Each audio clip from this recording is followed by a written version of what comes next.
વલસાડના વાંકી નદીના પુલ પાસે વસિયર ગામના નવા પુલ નજીક કાર ચાલકે જીબીના થાંભલા સાથે કાર અથડાવતા અકસ્માત। 2 જુલાઈ મંગળવારના રોજ 4 કલાકની મળતી માહિતી મુજબ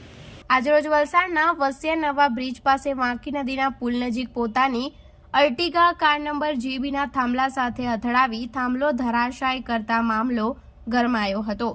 મળતી માહિતી મુજબ એક અર્ટિગા કાર નંબર GJ13AR 9895 કારમાં સવાર યુવાનો વસિયર તરફ જતા માર્ગ ઉપર પોતાની અર્ટિગા કાર લઈ ઉભા હતા, જે દરમિયાન એકાએક ચાલકે પૂરપાટ ઝડપે રિવર્સ મારતા પોતાની કાર હંકારી જીબીના